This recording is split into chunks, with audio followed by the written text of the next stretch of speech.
प्रश्नकर्ता, आपने मुझे बताया था कि मुझे 3 रूपों में समझा जा सकता है। व्यक्तिगत व्यक्ति, अति व्यक्तिगत व्यक्त और निरपेक्ष अव्यक्त।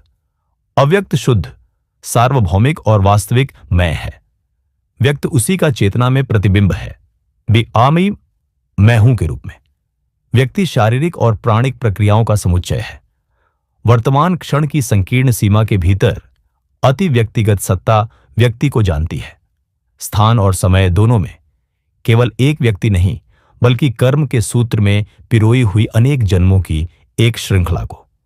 यह अति व्यक्तिगत सत्ता साक्षी भी है और साथ ही पूर्व जन्मों के अनुभवों का संचय भी, स्मृति का स्रोत और आत्मा का वह सूत्र, सूत्रात्मा जो सबको जोड़ता है।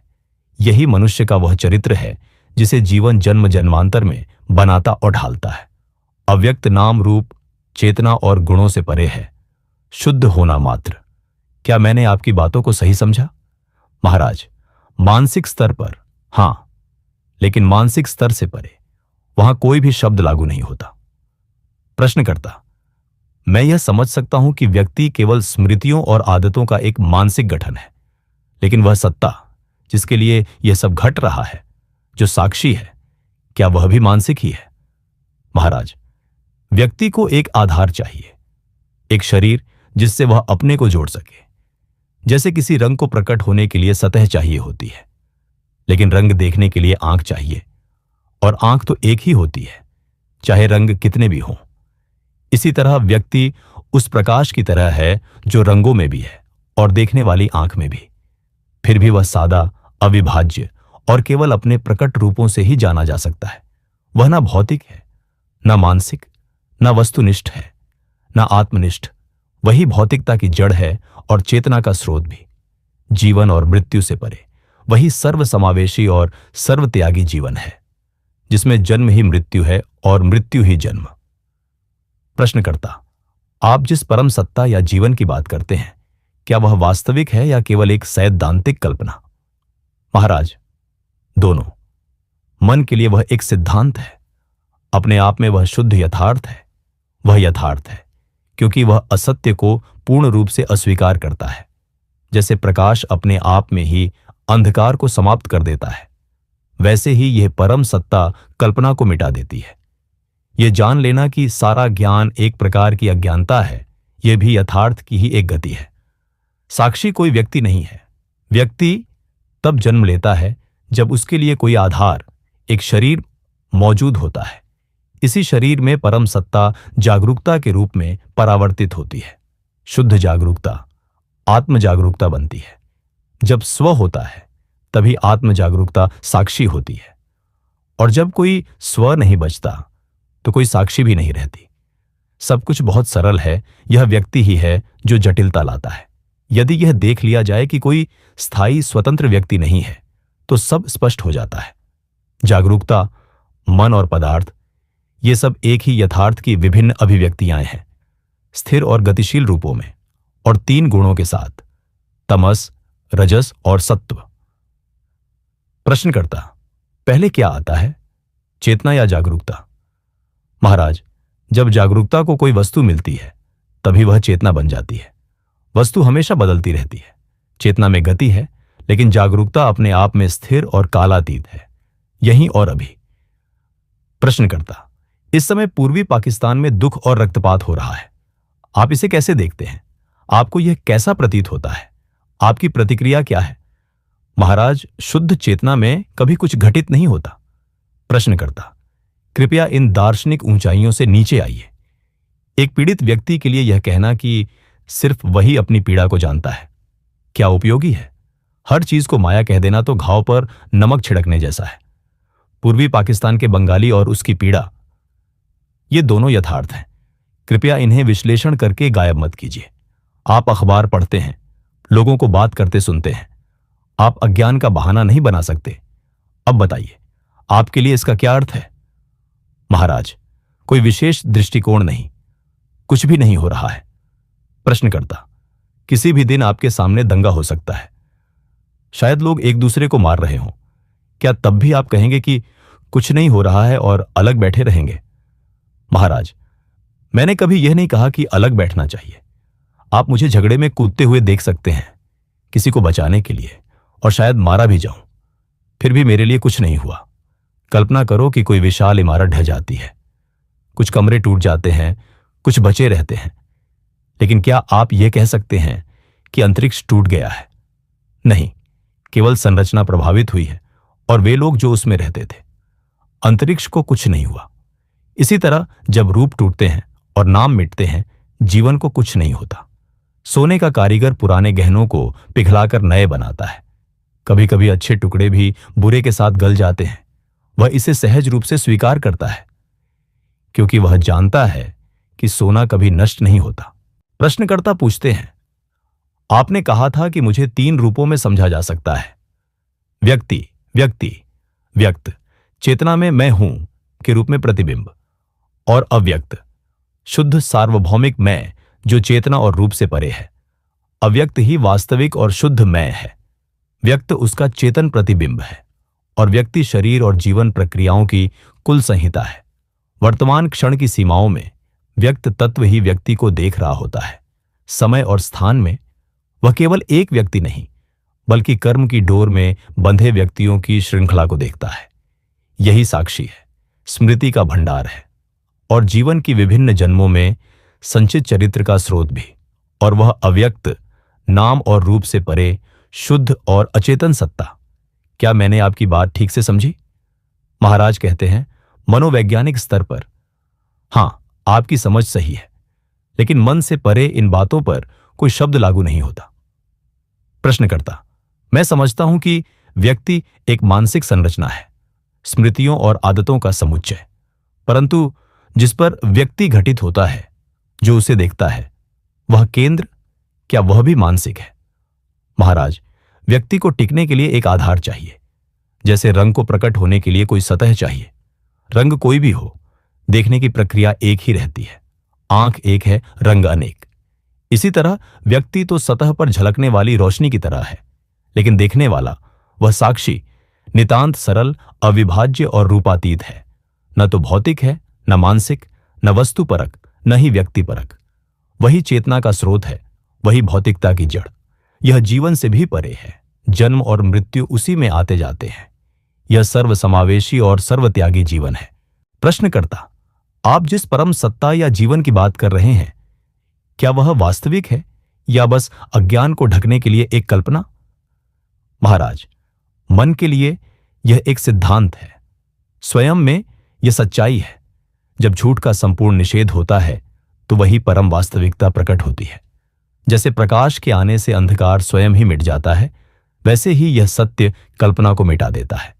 जब यह दिखता है कि हर ज्ञान वास्तव में अज्ञान का ही एक रूप है, तभी वह सत्य की गति है। साक्षी कोई व्यक्ति नहीं है। व्यक्ति तब प्रकट होता है जब कोई शरीर या उपकरण होता है। उसी में चेतना के रूप में परम सत्ता परावर्तित होती है। शुद्ध चेतना स्वचेतना बन जाती है, और स्व के होते ही साक्षी प्रकट होता है। यदि स्व नहीं है, तो साक्षी भी नहीं है। प्रश्नकर्ता, तो फिर चेतना पहले आती है या जागरूकता? महाराज, जागरूकता तब चेतना बनती है जब उसमें कोई वस्तु आ जाती है। वस्तु बदलती रहती है, इसलिए चेतना गतिशील है। जागरूकता स्वयं में अचल है, समयातीत और अभी यहां। प्रश्नकर्ता, इस समय ईस्ट पाकिस्तान में बहुत कष्ट और हिंसा हो रही है। आप उसे किस नजर से देखते हैं? महाराज, शुद्ध चेतना में कुछ भी नहीं होता। प्रश्नकर्ता कड़े स्वर में, कृपया इन दार्शनिक ऊंचाइयों से नीचे आइए। किसी दुखी व्यक्ति को यह कहना कि तुम्हारे अलावा कोई तुम्हारे दुख को नहीं जानता, यह उसका अपमान नहीं तो और क्या है? बंगालियों का कष्ट एक यथार्थ है। महाराज, मैंने कभी यह नहीं कहा कि मैं उदासीन हूं। आप मुझे किसी की जान बचाने के लिए बीच झगड़े में कूदते देख सकते हैं, और शायद मारा भी जाऊं, फिर भी मेरे लिए कुछ नहीं घटित हुआ। कल्पना करो कि एक विशाल भवन गिरता है, कुछ कमरे टूट जाते हैं, कुछ सही रहते हैं, लेकिन क्या आप आकाश को भी टूटा कहेंगे? कुछ नहीं हुआ आकाश को। उसी प्रकार जब रूप नष्ट हो जाते हैं, नाम मिट जाते हैं, तब भी जीवन को कुछ नहीं होता। सुनार पुराने गहनों को पिघलाकर नए बनाता है, सोना नहीं खोता। प्रश्नकर्ता, मुझे मृत्यु से विद्रोह नहीं है, मुझे आपत्ति है मृत्यु की विधि से। महाराज, मृत्यु स्वाभाविक है, परंतु उसकी विधि वह मानव निर्मित है। जब तक अलगाव है, भय है और फिर हिंसा। लेकिन वास्तविकता में न कोई मरता है न कोई मारता है। सत्य न मरता है, असत्य कभी जीवित ही नहीं था। प्रश्नकर्ता, यह सब सुनना बहुत निष्ठुर लगता है। लोग मर रहे हैं और आप कह रहे हैं कुछ नहीं हो रहा। महाराज, यदि यही सही लगता है तो स्वयं जाओ, मरो या मारो, लेकिन इससे बुराई समाप्त नहीं होगी। बुराई एक बीमार मन की दुर्गंध है। पहले अपने मन को ठीक करो। प्रश्नकर्ता, आप जो कहते हैं वह मैं समझता हूं, लेकिन भावनात्मक रूप से स्वीकार नहीं कर पाता। मुझे यह सपने जैसा जीवन असह्य लगता है। महाराज, कोई भी व्यक्ति एक ऐसे अनुभव में स्थायी कैसे रह सकता है जो एक नश्वर शरीर पर आधारित है? यदि आप सचमुच देखते कि वर्तमान जीवन केवल चिंगारियों की तरह है, एक क्षण में उपजा और बुझ गया, तो आप जान जाते कि जो शुरू हुआ है वह अंत तक भी वैसा ही रहेगा। वास्तविकता क्षणिक नहीं हो सकती, वह कालातीत है। लेकिन कालातीत होने का अर्थ समय का विस्तार नहीं है। प्रश्नकर्ता, मैं मानता हूं कि यह संसार जिसमें मैं रहता हूं विकृत है, लेकिन यह भी तो एक वास्तविक संसार की झलक हो सकती है। यदि आप कहते हैं कि यह केवल मेरा सपना है, तो मुझे लगता है कि आत्महत्या ही एकमात्र रास्ता है। महाराज, जब तक आप विचारों से चिपके रहेंगे, अपने या दूसरों के, आप दुख में रहेंगे। लेकिन यदि आप सब किताबें, सब उपदेश, सब शब्द छोड़कर भीतर डुबकी लगाते हैं और स्वयं को खोजते हैं, केवल यही आपकी समस्या का अंत कर सकता है। उदाहरण के लिए, जब आप किसी आकर्षक स्त्री के पास होते हैं तो आपके मन में विचार आते हैं और वही एक यौन समस्या पैदा कर देता है। यदि आप एक शिशु होते तो दोनों नग्न होकर एक दूसरे के पास होते, कोई समस्या नहीं होती। बस समझ लीजिए, आप शरीर नहीं हैं। तब प्रेम और काम की समस्या ही नहीं बचेगी। जब सब सीमाएं मिट जाती हैं, भय, दुख और सुख की खोज सब समाप्त हो जाती है। केवल जागरूकता शेष रहती है। प्रश्नकर्ता, आप देखें तो पाएंगे कि हिंदू और यूरोपीय मानसिकता में फर्क है। हिंदू मन अपेक्षाकृत सरल होता है, जबकि यूरोपीय व्यक्ति कहीं अधिक जटिल होता है। हिंदू मूलतः सात्विक होता है। वह यूरोपीय की बेचैनी, उसके हर समय कुछ न कुछ करते रहने के पीछे का पागलपन और उसके विस्तृत सामान्य ज्ञान को समझ नहीं पाता। महाराज कहते हैं, उसकी तर्क शक्ति इतनी प्रबल होती है कि वह तर्क करते करते तर्क से ही परे निकल जाता है। उसका आत्म प्रमुख स्वभाव उसके तर्क पर निर्भरता का परिणाम है। प्रश्नकर्ता, लेकिन सोच विचार करना तो मन की स्वाभाविक स्थिति है। मन तो रुक ही नहीं सकता। महाराज कहते हैं, यह उसकी आदत हो सकती है, पर स्वाभाविक स्थिति नहीं। जो स्वाभाविक है वह पीड़ादायक नहीं हो सकता, जबकि आदतें अक्सर स्थायी पीड़ा का कारण बनती हैं। प्रश्नकर्ता, अगर यह स्वाभाविक स्थिति नहीं है तो इसे कैसे रोका जाए? मन को शांत करने का कोई उपाय तो होना ही चाहिए। मैं कितनी बार खुद से कहता हूं, बस अब काफी हुआ, रुको, ये लगातार बकवास बंद करो। लेकिन मन नहीं रुकता। कभी कभी उसे थोड़ी देर के लिए रोका जा सकता है, लेकिन लंबे समय तक नहीं। यहां तक कि तथाकथित आध्यात्मिक लोग भी मन को शांत रखने के लिए तरह तरह के उपाय करते हैं। मंत्र जपते हैं, कीर्तन करते हैं, प्रार्थना करते हैं, जोर जोर से या धीरे धीरे सांस लेते हैं, हिलते हैं, ध्यान लगाते हैं, ट्रांस पकड़ते हैं, गुणों का विकास करते हैं ताकि मन का काम रुक सके, काम करते हैं ताकि काम बंद हो सके। यह सब हास्यास्पद है। अगर इतना दुखद ना होता। महाराज कहते हैं, मन दो अवस्थाओं में होता है, जैसे जल और जैसे शहद।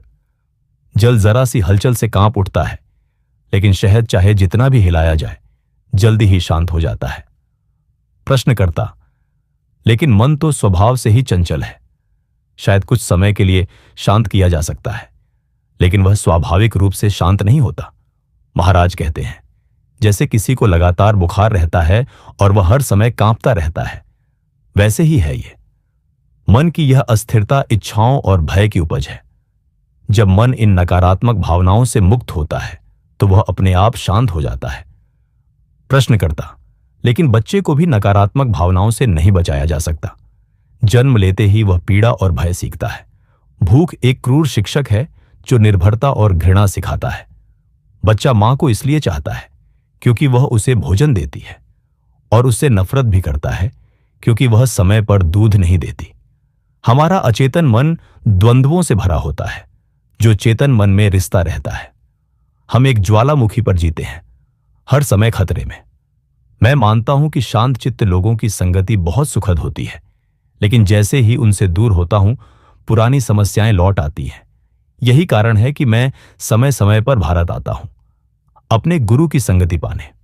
महाराज कहते हैं, तुम सोचते हो कि तुम आ जा रहे हो, विभिन्न अवस्थाओं और मूड से गुजर रहे हो, लेकिन मैं चीजों को वैसा ही देखता हूं जैसा वे हैं। क्षणिक घटनाएं जो तेजी से मुझ में प्रकट होती हैं, मुझसे ही अस्तित्व पाती है, फिर भी न तो मैं होती है न मेरी। घटनाओं की दुनिया में मैं कोई नहीं हूं, न ही उनका कोई अधीनस्थ। मैं इतना स्वतंत्र हूं, इतना संपूर्ण रूप से, कि तुम्हारा मन जो विरोध और अस्वीकृति में प्रशिक्षित है, उसे समझ नहीं सकता। मैं जो कहता हूं उसे मैं अक्षरशः कहता हूं। मुझे किसी बात का विरोध या खंडन करने की आवश्यकता नहीं है, क्योंकि मेरे लिए यह स्पष्ट है कि मैं किसी भी चीज का विरोध या खंडन नहीं हो सकता। मैं बस उससे परे हूं, एक बिल्कुल अलग आयाम में। मुझे किसी चीज से जुड़ाव या किसी चीज से विरोध में मत खोजो। मैं वहां हूं जहां न इच्छा है न भय। अब बताओ, तुम्हारा अनुभव क्या कहता है? क्या तुम भी अनुभव करते हो कि तुम सभी क्षणिक चीजों से पूरी तरह अलग हो? प्रश्नकर्ता: हां, कभी कभी ऐसा अनुभव होता है, लेकिन तुरंत ही एक भय का भाव आ जाता है। लगता है जैसे मैं अलग थलग पड़ गया हूं, सभी संबंधों से बाहर। यही तो हमारे मानसिकताओं में फर्क है। हिंदू में भावना विचार का अनुसरण करती है। उसे कोई विचार दो और उसकी भावना जाग उठती है, लेकिन पश्चिमी व्यक्ति में इसका उल्टा होता है। उसे कोई भावना दो और वह एक विचार गढ़ लेता है। आपकी बातें बौद्धिक रूप से बहुत आकर्षक हैं, लेकिन भावनात्मक रूप से मैं उनसे जुड़ नहीं पाता। प्रश्नकर्ता: यह सब कुछ बहुत सरल और सहज प्रतीत होता है, लेकिन वास्तव में ऐसा नहीं है। कभी कभी यह अद्भुत शांति और आनंद की अवस्था अपने आप आ जाती है, और तब मैं चकित रह जाता हूं। कितनी सहजता से यह आती है, कितनी अंतरंग लगती है, कितनी मेरी अपनी लगती है। सोचता हूं, इतनी निकट अवस्था के लिए इतना संघर्ष क्यों? अब की बार तो निश्चित ही यह टिकेगी, लेकिन यह सब बहुत जल्दी चला भी जाता है, और मैं फिर उलझन में पड़ जाता हूं। क्या वह वास्तव में सच्चाई का स्वाद था या केवल कोई भ्रम? अगर वह सत्य था, तो फिर वह गया क्यों? शायद किसी अद्वितीय अनुभव की आवश्यकता है, जो मुझे इस नवीन अवस्था में स्थिर कर दे। और जब तक वह निर्णायक अनुभव नहीं आता, यह आंख मिचौली चलती रहेगी। महाराज कहते हैं, तुम्हारी यह अपेक्षा कि कोई अद्वितीय और विस्फोटक अनुभव होगा, यही तुम्हारी आत्म साक्षात्कार को रोक रहा है और टाल रहा है। तुम्हें किसी विस्फोट की प्रतीक्षा नहीं करनी चाहिए, क्योंकि वह विस्फोट तो पहले ही हो चुका है। उस क्षण जब तुम जन्मे थे, जब तुमने स्वयं को होना जाना भावना के रूप में पहचाना। तुम केवल एक ही भूल कर रहे हो। तुम अंत को बाह्य समझते हो और बाह्य को अंत। जो भीतर है उसे बाहर समझते हो, और जो बाहर है उसे भीतर। मन और भावनाएं वस्तुतः बाहरी हैं, पर तुम उन्हें अत्यंत निजी मानते हो। तुम संसार को वस्तुगत मानते हो, जबकि वह पूरी तरह तुम्हारे मन की ही एक कल्पना है। यही मूल भ्रम है, और कोई नया विस्फोट इसे ठीक नहीं करेगा। तुम्हें इस भ्रम से स्वयं को विचार द्वारा मुक्त करना होगा। इसके अलावा और कोई उपाय नहीं है। प्रश्नकर्ता: लेकिन यदि मैं कुछ कर ही नहीं सकता, तो फिर इस सलाह का क्या लाभ? ये सब तो विचार हैं, और आप चाहते हैं कि मैं विचारों पर भावनात्मक रूप से प्रतिक्रिया दूं, क्योंकि बिना भावना के कोई क्रिया संभव नहीं। महाराज कहते हैं, तुम क्रिया की बात क्यों कर रहे हो? क्या तुम वास्तव में कोई क्रिया करते हो? कोई अज्ञात शक्ति कार्य कर रही है, और तुम मानते हो कि तुम कर रहे हो। वास्तव में तुम केवल देख रहे हो। जो घट रहा है वह घट रहा है, तुम उसे किसी भी प्रकार प्रभावित नहीं कर सकते। प्रश्नकर्ता: लेकिन मैं इतनी तीव्रता से इस बात का प्रतिरोध क्यों करता हूं कि मैं कुछ भी नहीं कर सकता? महाराज कहते हैं, लेकिन वास्तव में तुम कर ही क्या सकते हो? तुम एक ऐसे रोगी की तरह हो जिसे बेहोश कर ऑपरेशन किया जा रहा है। जब तुम्हें होश आता है, ऑपरेशन हो चुका होता है। क्या तुम कह सकते हो कि तुमने कुछ किया? प्रश्नकर्ता: लेकिन ऑपरेशन कराने का निर्णय तो मैंने ही लिया था। महाराज कहते हैं, बिल्कुल नहीं। एक ओर तुम्हारी बीमारी और दूसरी ओर डॉक्टर और परिवार का दबाव। इन दोनों के बीच तुमने जो निर्णय लिया वह भी मात्र एक भ्रम है कि तुम्हारे पास कोई विकल्प था। वास्तव में तुम्हारे पास कोई विकल्प नहीं था, केवल विकल्प का भ्रम था। प्रश्नकर्ता: फिर भी मुझे ऐसा लगता है कि मैं उतना असहाय नहीं हूं जितना आप दिखा रहे हैं। मुझे लगता है कि मैं सब कुछ कर सकता हूं जो मैं सोच सकता हूं, केवल मुझे कैसे करना है यह नहीं पता। मेरे पास शक्ति की कमी नहीं है, बस ज्ञान की कमी है। महाराज कहते हैं, साधन न जानना उतना ही बुरा है जितना शक्ति का अभाव। लेकिन चलो इस विषय को यहीं छोड़ दें। अभी यह जानना अधिक महत्वपूर्ण नहीं है कि हम असहाय क्यों हैं, जब तक यह स्पष्ट है कि फिलहाल हम असहाय हैं। महाराज आगे कहते हैं, मैं अब 74 वर्ष का हूं और फिर भी स्वयं को एक शिशु की तरह अनुभव करता हूं। मुझे यह पूर्ण रूप से स्पष्ट है कि इतने सारे परिवर्तनों के बावजूद मैं अब भी वही बालक हूं। मेरे गुरु ने मुझसे कहा था, वही बालक जो तू अब भी है, वही तेरा स्वभाव स्वरूप है। वापस उस शुद्ध अस्तित्व की अवस्था में जाओ जहां केवल मैं हूं है, वह भी बिना किसी और पहचान के। यह मैं यह हूं या मैं वह हूं, यह सब मिलावट है। तुम्हारा सारा बोझ झूठी आत्म पहचान का है। इन सबको त्याग दो। मेरे गुरु ने मुझसे कहा था, मुझ पर विश्वास रखो। मैं तुमसे कहता हूं, तुम दिव्य हो, इसे पूर्ण सत्य मानो। तुम्हारा आनंद दिव्य है, तुम्हारा दुख भी दिव्य है। सब कुछ ईश्वर से आता है, इसे सदा याद रखो। तुम स्वयं ईश्वर हो, तुम्हारी ही इच्छा पूरी होती है। मैंने उन पर विश्वास किया और बहुत जल्दी मैंने अनुभव किया कि उनके शब्द कितने अद्भुत और सटीक थे। मैंने अपने मन को यह कहकर कोई शर्त नहीं दी कि मैं ईश्वर हूं, मैं अद्भुत हूं, मैं परे हूं। मैंने बस उनके निर्देश का पालन किया। मन को केवल उस शुद्ध मैं हूं पर टिकाना और उसमें स्थिर रहना। मैं घंटों बैठा रहता, बस मैं हूं की भावना में डूबा हुआ, और धीरे धीरे शांति, आनंद और एक गहन सर्वग्राही प्रेम मेरी सामान्य अवस्था बन गई। उसमें सब कुछ विलीन हो गया। मैं स्वयं, मेरा गुरु, मेरा जीवन, यह संसार, सब कुछ। केवल शांति बची और अथाह मौन। प्रश्नकर्ता पूछते हैं, मैं कैसे अपने विचारों से बाहर आऊं जब वे अपने हिसाब से आते जाते रहते हैं। उनका अंतहीन शोर मुझे विचलित करता है और थका देता है। महाराज कहते हैं, अपने विचारों को उसी तरह देखो जैसे तुम सड़क पर आती जाती भीड़ को देखते हो। लोग आते हैं और जाते हैं, तुम बस देखते हो, कोई प्रतिक्रिया नहीं देते। शुरू में यह आसान नहीं होगा, लेकिन थोड़े अभ्यास से तुम पाओगे कि तुम्हारा मन एक साथ कई स्तरों पर काम कर सकता है और तुम उन सब के प्रति सजग रह सकते हो। ध्यान तभी किसी एक स्तर में अटकता है जब तुम्हारा उसमें कोई निजी स्वार्थ होता है। तब अन्य स्तरों पर काम तो चलता रहता है, लेकिन चेतना से बाहर हो जाता है। स्मृतियों और विचारों से लड़ो मत।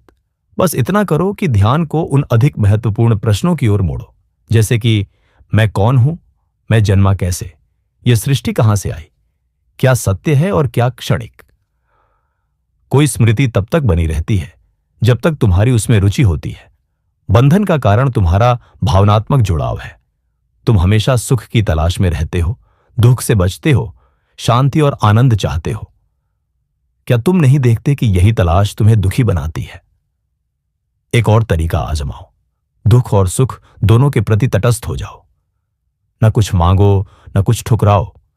अपना पूरा ध्यान उस स्तर पर ले जाओ जहां मैं हूं समयातीत रूप से विद्यमान है। तब तुम अनुभव करोगे कि शांति और आनंद तो तुम्हारे स्वभाव में ही है।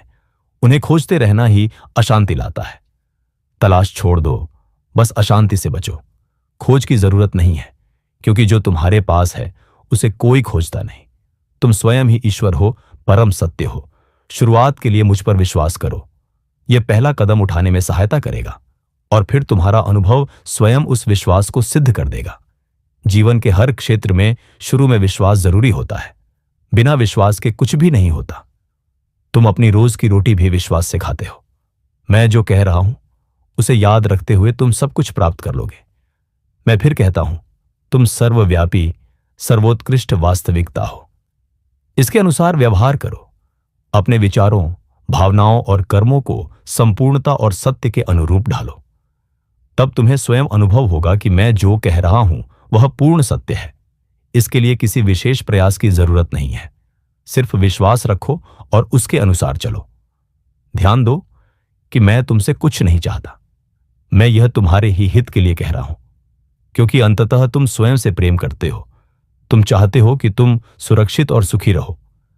इसमें कोई शर्म नहीं, यह स्वाभाविक है। लेकिन जानो कि वास्तव में तुम किससे प्रेम करते हो। यह शरीर नहीं है जिससे तुम प्रेम करते हो, बल्कि जीवन है। देखना, महसूस करना, सोचना, करना, प्रेम करना, प्रयास करना, सृजन करना, यही जीवन तुम हो, यही सब कुछ है। उसे पूर्ण रूप में जानो, सब सीमाओं और विभाजनों से परे। तब तुम्हारी सारी इच्छाएं उसी में विलीन हो जाएंगी, क्योंकि बड़ा अपने में छोटे को समेट लेता है। इसीलिए स्वयं को खोजो, क्योंकि स्वयं को पाने में ही सब कुछ मिल जाता है। हर कोई होने के भाव से प्रसन्न होता है, लेकिन बहुत कम लोग उसके संपूर्णता को जानते हैं।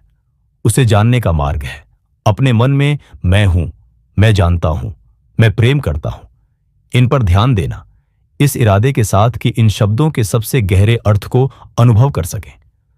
प्रश्नकर्ता पूछते हैं, क्या मैं सोच सकता हूं मैं ईश्वर हूं? महाराज कहते हैं, किसी विचार से अपनी पहचान मत बनाओ। अगर तुम ईश्वर से तात्पर्य अज्ञात से कर रहे हो तो इसका अर्थ है मैं नहीं जानता कि मैं कौन हूं। और अगर तुम ईश्वर को उसी तरह जानते हो जैसे स्वयं को, तो कहने की जरूरत नहीं। सबसे अच्छा है सिर्फ मैं हूं के सरल अनुभव में ठहरना, धैर्य से, क्योंकि यहां धैर्य ही बुद्धिमत्ता है। असफलता के बारे में मत सोचो, इस प्रयास में कोई असफलता हो ही नहीं सकती। प्रश्नकर्ता पूछते हैं, लेकिन मेरे विचार मुझे ऐसा करने नहीं देते। महाराज कहते हैं, कोई ध्यान मत दो, उनसे लड़ो मत, बस कुछ मत करो। उन्हें जैसा है वैसा रहने दो। तुम्हारा उनसे लड़ना ही उन्हें ऊर्जा देता है। बस अनदेखा करो, उनके पार देखो। याद रखो, जो कुछ होता है वह इसलिए होता है क्योंकि मैं हूं। हर अनुभव तुम्हें याद दिलाता है कि मैं हूं। इसका पूरा लाभ उठाओ कि अनुभव करने के लिए तुम्हारा होना आवश्यक है। तुम्हें सोच बंद करने की जरूरत नहीं, केवल उनमें रुचि लेना बंद कर दो। उदासीनता ही मुक्त करती है। चिपके मत रहो, बस इतना ही। संसार तो छल्लों से बना है। हुक्स हुक्स तो तुम्हारे हैं। अपनी हुक्स को सीधा कर लो, तब कुछ भी तुम्हें पकड़ नहीं सकता। अपनी लतों को छोड़ दो। छोड़ने के लिए इससे अधिक कुछ नहीं है। लाभ पाने की आदत, फल चाहने की आदत छोड़ दो और समस्त ब्रह्मांड की स्वतंत्रता तुम्हारी हो जाएगी। प्रश्नकर्ता पूछते हैं, लेकिन जीवन तो प्रयास है, बहुत कुछ करना होता है। महाराज कहते हैं, जो करना जरूरी है उसे करो, प्रतिरोध मत करो। तुम्हारा संतुलन सक्रिय होना चाहिए। हर क्षण बस वही करो जो उचित हो। बच्चे मत बनो जो बड़े नहीं होना चाहते। पुरानी आदतें और बनावटी भाव तुम्हारी सहायता नहीं करेंगे। पूरी तरह अपनी स्पष्ट बुद्धि, शुद्ध भावना और कर्म की ईमानदारी पर भरोसा करो, तब तुम कभी गलती नहीं कर सकते। उसके पार जाओ और सब पीछे छोड़ दो।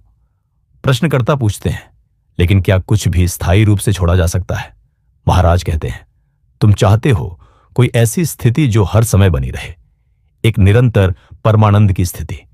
परमानंद आता है और चला जाता है, यह स्वाभाविक है। मानव मस्तिष्क उस तनाव को लंबे समय तक सहन नहीं कर सकता।